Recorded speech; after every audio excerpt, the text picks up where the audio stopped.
Innal hamdalillah nahmaduhu wa nasta'inuhu wa nastaghfiruh wa na'udzu billahi min syururi anfusina min sayyiati a'malina.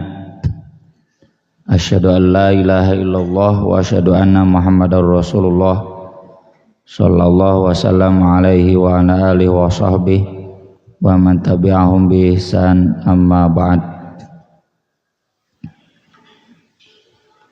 Masih melanjutkan tentang fikih sholat berjamaah. Sekarang tentang hitungan masbuk, hitungan rokaat bagi yang masbuk. Di kitab saya hadis nomor 442. Wa Abi Bakrah radhiyallahu an, dari Abu Bakrah radhiyallahu an, annahu bahwasanya dia intaha sampai ilan Nabi sallallahu alaihi wasallam,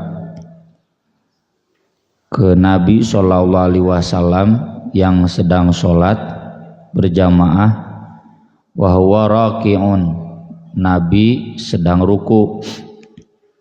Jadi Abu Bakrah datang ke masjid masbuk. Masbuk itu tertinggal, posisi jamaah Nabi sallallahu alaihi wasallam dan jamaah sedang ruku. Faraka'a qabla an yasila ila sofi, dia masuk kemudian ruku sebelum masuk saf. Jadi lamun ti pantut jadi itu udah ruku, maju ke saf sambil ruku, gabung. Faqala lahun Nabi sallallahu alaihi wasallam, Nabi sallallahu alaihi wasallam bersabda kepadanya, zadakallahu hirsan wala ta'ud, semoga Allah menambahkan semangat, rajin kepada kamu dan kamu jangan mengulanginya lagi. Jangan mengulangi lagi, sebelum masuk saf sudah ruku, sampai saf dulu baru ruku. Wahul Bukhari wa zada Abu Dawud fi faraka'a duna sofi. Kalau di riwayat Abu Dawud disebutkan Abu Bakrah ruku sebelum sampai saf, thumma masya ila sof, lalu berdiri sambil ruku menuju saf.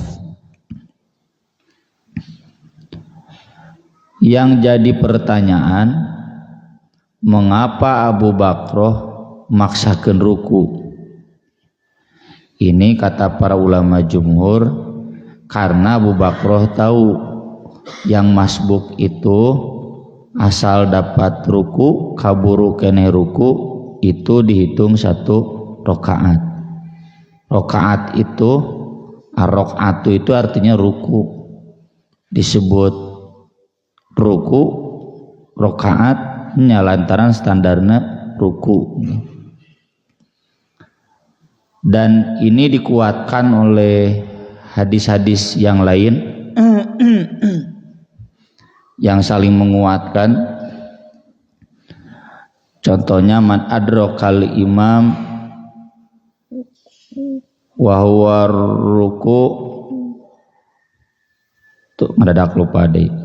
Man adroka ruku'an faqad adroka rok'atan, siapa yang keburunya adrokat, mampu menyusul ruku, mendapatkan ruku, maka dia mendapatkan satu rokaat. Kemudian asar-asar sahabat ya, banyak yang saya tulis di website atau by institute ya, seputar fakta ilmiah masbuk mendapatkan ruku. Sampai Al-Hafidz Ibnu Hajar mengatakan, jumhur ulama, jumhur ya berarti ada yang tidak, jumhur itu mayoritas, 4 madhab, mengatakan bahwa sepakat bahwa ketika Nabi SAW tidak menyuruh Abu Bakrah mengulangi sholatnya, menambah sholatnya, berarti sudah sah rokaatnya. Beda dengan hadis yang awal dulu bab sholat, sahabat nepikeun ka 3 kali balikan, cek Nabi sholat deh, kamu belum sholat, sholat lagi, kamu belum sholat, karena dia sholatnya cepat. Itu tidak sah. Tapi kalau orang yang masbuk mampu menyusul ruku imam, maka itu dihitung 1 rakaat. Siapa yang berbeda dari jumhur? Kata Ibnu Hajar, Abu Hurairah, beliau tetap mengembalikannya ke dalil tentang Al-Fatihah. La sholata liman lam yaqra bi Fatihatil kitab. Tapi kata beliau, selama makmum mampu membaca Al-Fatihah, meski tertinggal dari Al-Fatihah imam, sah. Karena Abu Hurairah di antara yang berpendapat bahwa tidak sah sholat bagi orang yang tidak baca Al-Fatihah itu berlaku bagi imam dan makmum. Makmum lagi kudu maca. Kapan bacanya? Makmum baca Al-Fatihah itu sesudah imam baca Al-Fatihah. Karena ketika imam baca dikeraskan, maka makmum wajib menyimak. Tapi kalau imam sudah masuk susuratan, kayak tadi misalkan saya baca Al-A'raf, nah itu mah tidak wajib disimak. Yang wajib disimak itu kan Al-Fatihah saja. Maka ketika imam baca surat, makmum baca Al-Fatihah. Atau imam jeda dulu, kata Ibnul Qayyim, walau tolin amin, kayak di Haramain kan, jeda lama, cukup tak jangan Al-Fatihah gancang, dolin, beres, baru imam baca susuratan. Termasuk juga Nabi kadang ada jeda sebelum ruku, ya, beres baca surat marengha pula lalu ruku. Jadi momentum itu kata Abu Hurairah harus digunakan untuk baca Al-Fatihah oleh makmum. Jamun aya nama Abu Hurairah teh mazhab Syafi'i, NU, Abu Hurairah teh NU. Karena di mazhab Syafi'i begitu kan, makmum itu wajib baca. Cuma ketika imam bacanya keras, makmum menyimak dulu. Kalau imam sir maka ya duhur asar, makmum baca we gabretkeun. Tapi kalau imam sedang baca keras, makmum baca. Jadi Abu Hurairah pun meskipun mengatakan harus dari Al-Fatihah, tapi Al-Fatihahnya tidak dari bis imam, tetapi Bismillahirrahmanirrahim. Keun katinggalan Al-Fatihah imam oge, asal nanti makmum sebelum ruku masih kaburu baca Al-Fatihah.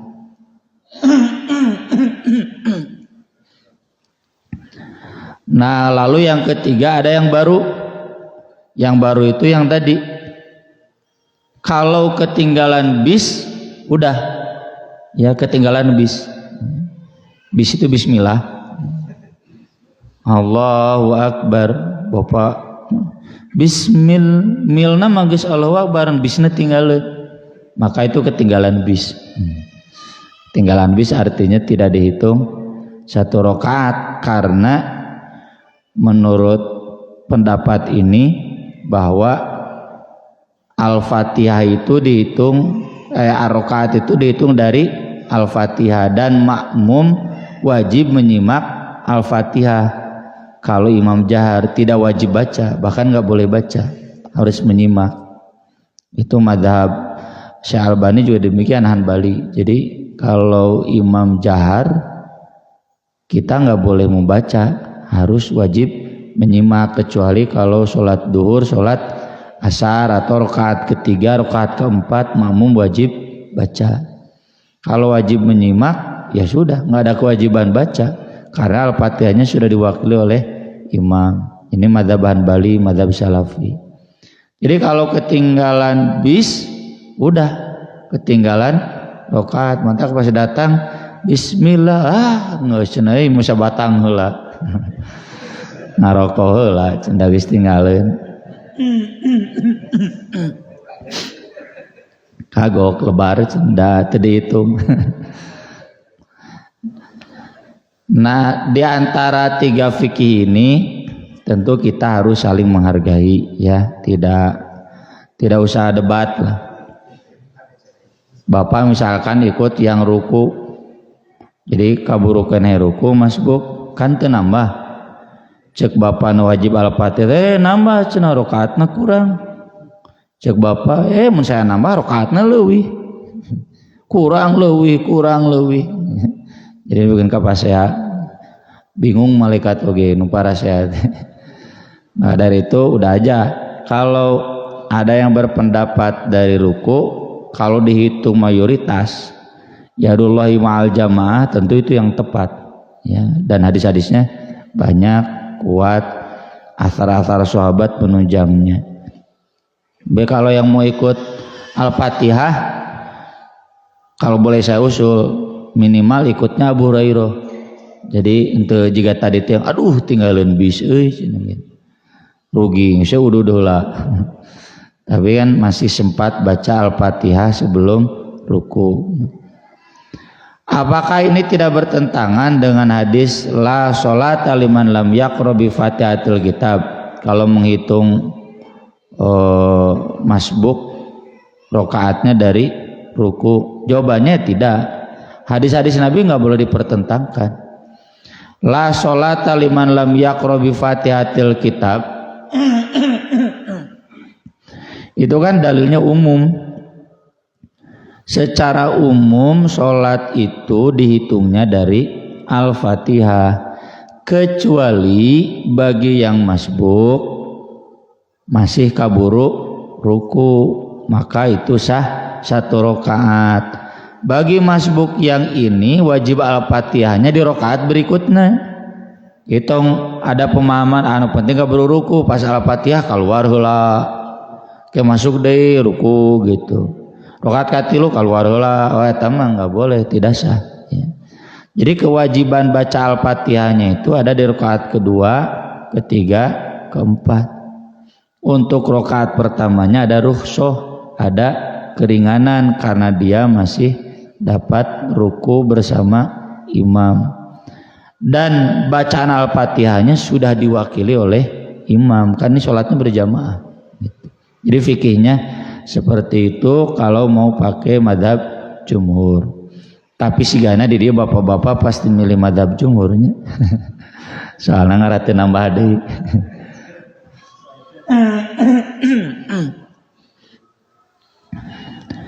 Kemudian yang berikutnya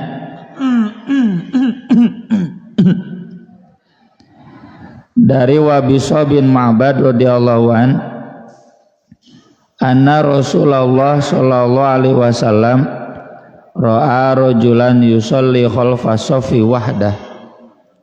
Rasul melihat seseorang sholat di belakang saf sendirian. Ini saf pertama penuh, dia yang masbuk sholat sendirian di saf kedua, belum ada yang lain yang menemani. Fa'amarahu an yu'idas sholah, maka Nabi menyuruh dia untuk mengulangi sholatnya. Sholat deh cenah teu sah.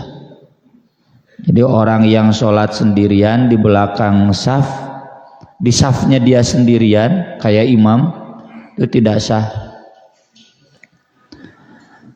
Masih riwayat Ahmad dari Tolak bin Ali radhiyallahu anhu, di sini jelas kata Nabi la sholata limun faridin khalfas shaffi. Tidak sah sholat bagi yang munfarid. Munfarid itu kan sendirian di belakang saf ya. Saf katilu sorangan we gitu. Itu enggak sah sholatnya. Kemudian di riwayat At-Tabrani yang hadis Wabisoh tadi yang awal, Nabi bersabda, ala dakhalta ma'ahum, kenapa kamu gak masuk saja ke saf, geser-geser dikit. Awi jataror tarojulan, atau kamu menarik seseorang yang ada di depan. Toel dan artinya mundur. Ini saf yang depannya rapat lagi gitu. Mula toel ieu mundur, nu ieu maju. Delekat. Itu pernah saya alami ya. Saya mundur, adik saya maju tuh kikian gitu. Balik gitu. Noel dewe gitu. Nah itu fikihnya demikian. Tapi hadis ini oleh Syekh Albani dinilai dhaif. Maka dari itu di Salafi mah boleh sholat sendirian itu sampai menunggu yang lain datang. Kalaupun tidak ada yang datang tetap sah, karena menilai hadis ini dhaif. Saya pribadi ikut Ibnu Hajar menilai hadis ini sahih, dan oleh karena itu bapak-bapak yang sholat sendirian di belakang saf ya toel. Kalau nggak ada yang lain nya ngaharewase Pak punten mundur saurang gitu. Kan nggak boleh ngobrol teh kalau sedang sholat, ini mah can sholat. Pak punten mundur di toel, nu ieu teu mundur, toel ieu teu mundur. Lamun teu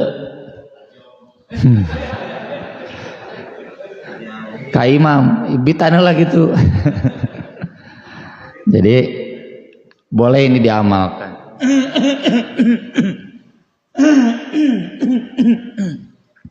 Cuma ya tadi kalau kita lihat ada rekan yang begitu sendirian, lalu kita mundur dikaharepkeun deui nya, udah nggak usah berdebat. Berarti dia yang berpendapat boleh sholat sendirian di belakang imam. Pertanyaannya, apakah tidak bertentangan dengan hadis Abu Bakrah yang tadi? Abu Bakrah tadi kan ruku di belakang saf, lalu maju. Kata Ibnu Hajar, yang gak boleh itu sholat sendirian di belakang saf sampai beres rokaat itu. Jadi Abu Bakar memang meski sendirian tapi kan langsung maju. Jadi kalau bapak Allahu Akbar lalu maju ikut ke saf sah itu, meski takbirnya di belakang saf dulu gitu ya. Kalau ini sendirian sampai beres rokaat itu, maka rokaat itu tidak dihitung sah. Dihitung sahnya ketika dia sudah ada teman yang lain. Kemudian yang berikutnya dari Abu Hurairah radhiyallahu anhu qala Nabi sallallahu alaihi wasallam,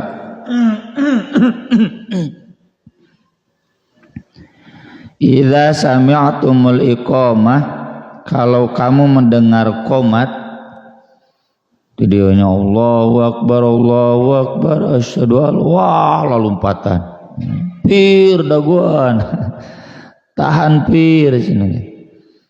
Famsu ila sholat wa alaikumus sakinah wal waqar, tetap berjalan menuju sholat dengan tenang, nggak boleh lari, itu sopan ya. Wala tusri'u, jangan bergegas-gegas berjalan cepat atau apalagi berlari, nggak boleh, itu membuat sholat tidak nyaman, baik buat yang berjamaahnya ataupun buat yang sholatnya. Fama adraktum fasollu, yang kalian kesampaian sholat, nepina al-fatihah tinggal nepina ruku tinggal ruku, nepina sujud. Wa ma fatakum fatimmu, tapi yang kalian terlewat disempurnakan.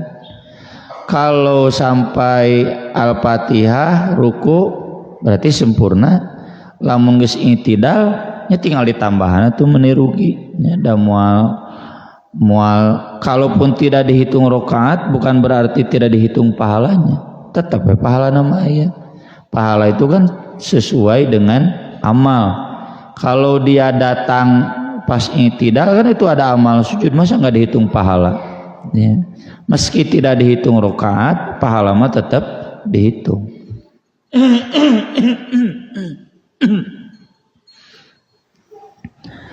Kemudian berikutnya dari Ubay bin Ka'ab radhiyallahu taala anhu qala Rasulullah sallallahu alaihi wasallam sholatur rajuli ma'ar rajuli azka min sholati wahdahu.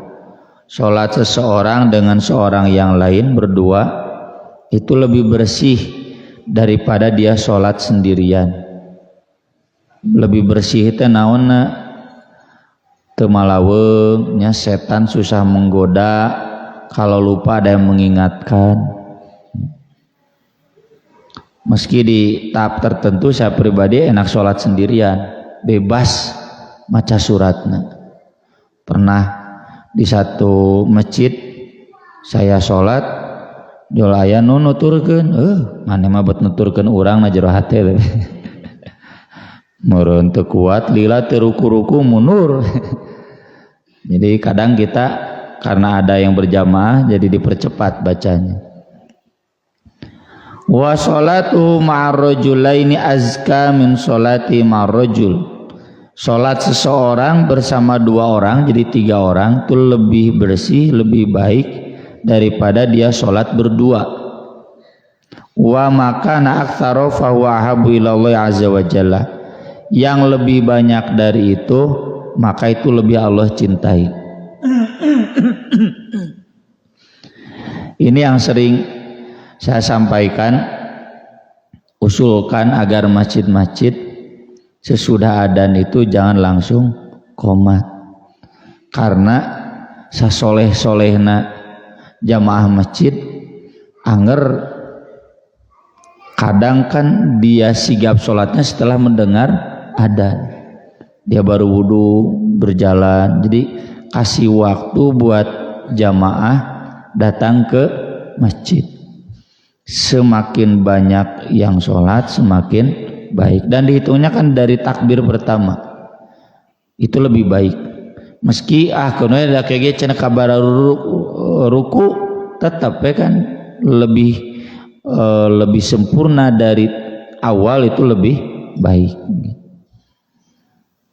Dan ada standarnya kan, kayak di sini misalkan 12 menit sesudah azan, udah kan, sesudah itu nggak ada lagi. Jadi can ada nu masbuk mah aya wae, henteu ada standarnya. Kalau standarnya 5 menit, kalau di saya 10 menit dari adzan. Tunggu beak teteh, nggak ada lagi yang datang. Kita bisa sholat berjamaah dalam jumlah yang maksimal. Beda jeung di Masjidil Haram murnya tuluy we. Mun teu komat-komat tuluy we. Moal beres-beres. Ya kalau di masjid kita ada batasnya. Kalau standar misalnya 5 menit, biasanya sakitu udah nggak ada lagi yang datang. Hadis berikutnya dari Ummu Waraqah radhiyallahu anha, anna Nabiyya sallallahu alaihi wasallam amaroha anta umma ahla dariha. Nabi sallallahu alaihi wasallam memerintahkan Ummu Waraqah, ini seorang ibu-ibu, untuk mengimami keluarga yang ada di rumahnya. Keluarga yang ada di rumahnya itu ada anak laki-laki, ada hamba sahaya laki-laki, dan ada orang tua kakek-kakek laki-laki. Jadi ini jadi dalil boleh seorang perempuan mengimami laki-laki tapi di rumahnya. Dan tentu kembali ke dalil yang umum, perempuan itu yang paling hafal Al-Quran, paling bagus bacaan Al-Qurannya. Kalau di masjid nggak boleh, harus tetap laki-laki.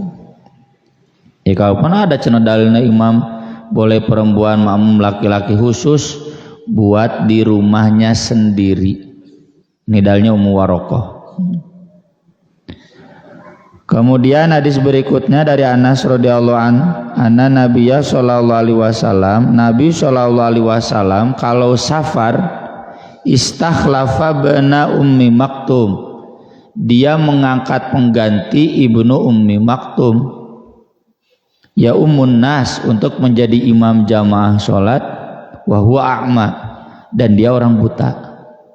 Karena orang buta tidak wajib perang kan, laisa 'alal a'ma haraju wala 'alal a'raji haraju wala 'alal maridi haraj. Orang sakit, orang buta, orang pincang tidak wajib perang. Kalau Nabi berangkat perang kan semua yang sehat wajib ikut, fardu ain. Makanya Nabi tidak selalu berangkat perang karena takut memberatkan umatnya. Kalau Nabi berangkat perang, semua lelaki yang sehat haram tidak ikut, wajib ikut. Nah, ketika Nabi berangkat perang, semua yang sehat berangkat, tersisa yang sakit kan, yang sakit, yang pincang. Maka yang mengimami sholat di Madinah itu Abdullah ibnu Ummi Maktum. Ya. Ini jadi dalil orang yang buta, orang yang cacat boleh menjadi imam. Bahkan termasuk kalau misalkan pakai kursi roda nggak bisa berdiri boleh.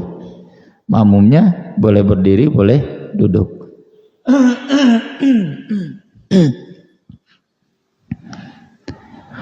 Khawatirnya kalau orang buta itu bacaannya salah. Eta mah buta zaman ayeuna. Nu ayeuna mah nu beunta wae nu salah. Kalau zaman Nabi alhamdulillah ya, meskipun buta kan belajar Qur'annya bukan dari baca tapi dari menyimak. Jika orang kan lagu lah dari menyimak dateu maca teks lagu kan, menyimak apal. Kemudian yang berikutnya dari Ibnu Umar radhiyallahu anhu qala Rasulullah sallallahu alaihi wasallam sallu ala man qala la ilaha illallah, salatkanlah jenazah yang masih meyakini la ilaha illallah meskipun dia orang PDIP, Gerindra, Golkar, pendukung Ahok gitu. Selama dia la ilaha illallah berhak disolatkan meski tidak sampai wajib. Meskipun dia koruptor, pelacur, pembunuh, ya, pendosa besar, silakan boleh disolatkan, cuma tidak sampai wajib. Karena Nabi pun tidak menyolatkan, cuma kata Nabi silakan. Jadi kalau Muhammadiyah pernah usul haram mensolatkan koruptor, nggak bisa. Selama koruptor itu muslim, atau selama bencong itu muslim, asal dia diurusnya seperti laki-laki nggak seperti perempuan. Kalau dia muslim berhak disolatkan meski tidak wajib. Wa sallu khalfa man qala la ilaha illallah, dan solatlah di belakang orang yang masih meyakini la ilaha illallah. Jadi jangan kita sholat di belakang orang kafir. Siapa orang kafir itu? Yang disepakati keluar dari Islam. Ahmadiyah itu sepakat. Jadi bapak sholat di masjid Ahmadiyah tesah, berjamaahna tesah. Sholat nama itu menang sholat di masjid Diror kan, di masjid yang dibangun untuk menghancurkan Islam. Di masjid Syiah nggak boleh. Mun bisa mancurkeun asal tong kanyawan ku polisi. Kan kulantaran pasti kanyawan ku polisi ditewak, ya udah biarkan saja. Kalau di negara Islam tuh nggak boleh, itu ada masjid di Diror itu harus dihancurkan. Masjid yang memang digunakan untuk menghancurkan Islam. Syiah itu kan menghancurkan Islam, Ahmadiyah itu menghancurkan Islam. Kemudian hadis terakhir dari Ali bin Abi Thalib radhiyallahu taala anhu qala Rasulullah sallallahu alaihi wasallam, idza ata ahadukumus shalah, apabila salah seorang di antara kamu datang kepada salat, wal imam ala hal, dan imam dalam satu keadaan, falyasna kama yasnaul imam, lakukanlah sebagaimana yang dilakukan oleh imam. Kalau imam sedang ruku ya ikut ruku, imam sedang sujud ikut sujud. Meski memang nanti ikhtilafnya takbirnya Allahu Akbar ke sini atau Allahu Akbar langsung ruku. Ini nggak ada penjelasan detail ya, dalil yang sharih yang tegas. Maka dari itu dua fikih ini tidak bisa saling menyalahkan karena masih statusnya ijtihad. Saya pribadi memahami takbiratul ihram itu sampai sini, baru ruku ke bawah gitu. Tapi ada ustaz yang lain langsung Allahu Akbar cendina hadis lagi langsung. Kalau saya pribadi memahami setiap sholat itu harus takbiratul ihram. Takbiratul ihram itu ya begini, Allahu Akbar begini dulu, baru kemudian ruku, baru kemudian i'tidal, mengikuti gerakan imam. Dan yang masbuk pun begitu, meskipun dia tidak sedang tahiyat awal karena baru satu rakaat, imamnya sudah rakaat kedua tahiyat awal, ikut saja tahiyat awal. Meskipun dia tidak harus tahiyat akhir karena baru rakaat ketiga, maka dia harus ikut tahiyat akhir sampai beres imam ikuti. Nanti beres imam baru dia memisahkan diri menambah rakaatnya. Sekian pembahasan fikih sholat berjamaah dalam kitab Bulughul Maram, mudah-mudahan bermanfaat. Mohon maaf atas kekurangannya. Kalau ada pertanyaan, mangga saya persilahkan. Mangga.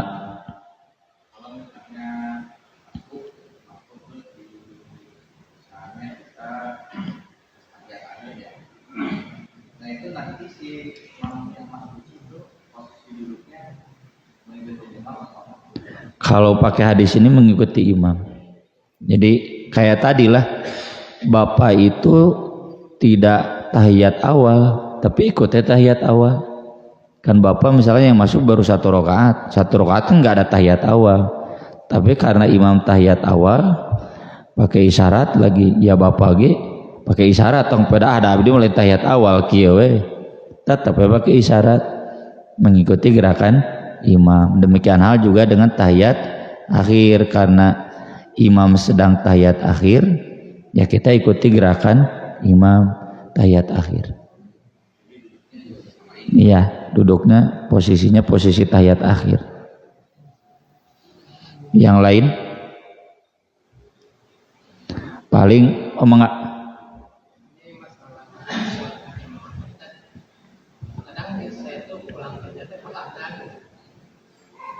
dalam kondisi kita kan baju bau. Terus akhirnya kan kalau mandi dulu pasti pas di sini kan begitu selesai langsung. Sebaiknya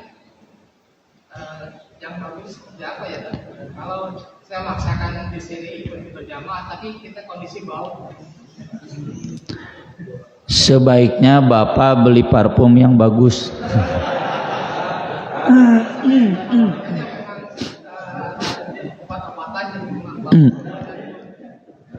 Nabi itu Pak mandinya seminggu sekali, hari Jumat saja plus mandi junub. Jadi kalau tidak junub Nabi nggak mandi, cuma kalau wudhu setiap saat, pokoknya batal wudhu. Kalau mandi mah seminggu sekali, Jumatnya unggul, kecuali kalau junub.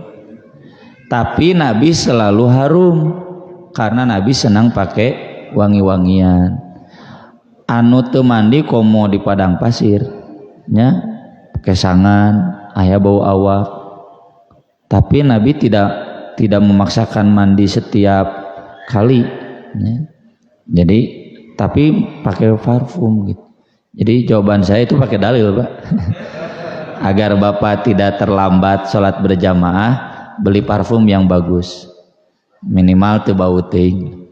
Dan bapak-bapak yang merasa bau, tahan ya Pak ya. Karena ini toleransi darurat ya. Tengah aja gitu, karena ingin mendapatkan pahala sholat berjamaah. Sholat naon Pak? Sholat maghrib, asar. Nah itu ketua DKM tolong catat, sebelum Pak Haji ini datang jangan dulu dimulai. Seperti di saya udah tit hari mengenang sekali can mengenang dagoan ngadagoan mengenang datang mengenang sok cenah komat gitu. Patokannya beliau. Ada lagi? Mangga Bu Haji.